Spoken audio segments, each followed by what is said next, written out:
Let's dive right into today's explainer. We're unpacking Chapter 4 of Ryuho Okawa's book and focusing entirely on the really specific advice it gives to career women trying to navigate modern life. We're going to look closely at exactly how the author views the balancing act of home, romance, and climbing that corporate ladder. So the source text we're looking at frames itself as a guide to true happiness. It presents a very traditional lens on how women can overcome life's hurdles. And the core philosophy here, well, it's not about protesting or waiting for the world around you to change. It's actually all about achieving deep internal transformation to conquer your circumstances. To break this down, we're going to hit four main areas today: work, marriage, and balance, city rabbits versus rural turtles, the vulnerability solution, and finally, navigating workplace dynamics. Let's get to it. First up is work, marriage, and balance, or what we can call the domestic dilemma. The text jumps right into a massive, very modern question. How do women balance the relentless demands of chores, raising kids, and a full-time career? It totally acknowledges the heavy burden placed on working women trying to keep all those plates spinning. But its solution completely pivots away from demanding any kind of external, systemic change. Yeah, the advice here is pretty stark. Rather than waiting for society to shift or, demanding a 50-50 chore split right off the bat, the author suggests women should overcome these hurdles through their own steady efforts.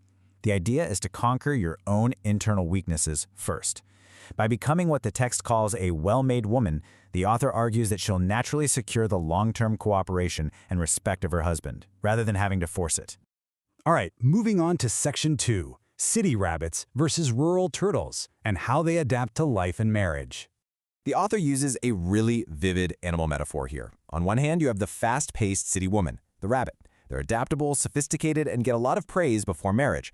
But the text claims they often struggle when faced with the daily, unglamorous reality of domestic life. On the flip side, you have the rural woman, the turtle. They might feel a bit awkward in the city at first, but the author argues that by deeply valuing their innocence and making steady, step-by-step efforts, these turtles actually end up being the true winners in the marathon of life and marriage. Now let's look at Section 3, the vulnerability solution and why capable women stay single. The book shifts to romance here and asks a big question about a specific group. Why do highly educated, incredibly capable women often find themselves unable to get married? The author notes that because these women have financial independence and multiple life paths, they obviously aren't forced to marry to survive. But if they do want to marry and find themselves chronically single, the text argues it isn't a lack of options. It's actually a behavioral gap. And the book's prescribed solution? Basically, strategic vulnerability. The text suggests that throwing off an aura of total perfection and self-sufficiency can actually push potential partners away. So, the advice is to intentionally practice showing vulnerability. By letting your guard down, showing raw emotion, and consciously creating a gap, a little space where you aren't perfectly put together, you make men feel needed. It's literally about stepping back to let someone else step in and help. Finally, let's hit Section 4, navigating workplace dynamics, specifically looking at office politics and promotions. The source material identifies a couple of major hurdles here. The first happens when a highly capable woman gets stellar reviews from her boss for her incredible output, but simultaneously finds herself totally alienated by her peers. The text diagnoses this coworker friction as stemming from jealousy, sure, but also from the coworkers genuinely feeling judged or looked down upon by the high achiever. To fix this stressful dynamic, the author advises a pretty radical shift in your workplace persona. Instead of maintaining a mindset of competitive superiority, the text urges women to pivot toward a mindset of giving love. The direct advice is to adopt a caring, almost sisterly or maternal disposition toward your coworkers. By genuinely looking out for your colleagues instead of just competing with them, this nurturing approach is supposed to completely dissolve that office jealousy.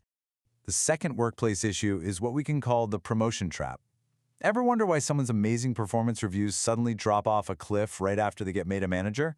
Well, the text explains this happens because the whole nature of the job has completely changed. You're no longer just a player whose success depends on your own personal output. Your new primary job is evaluating and training your subordinates.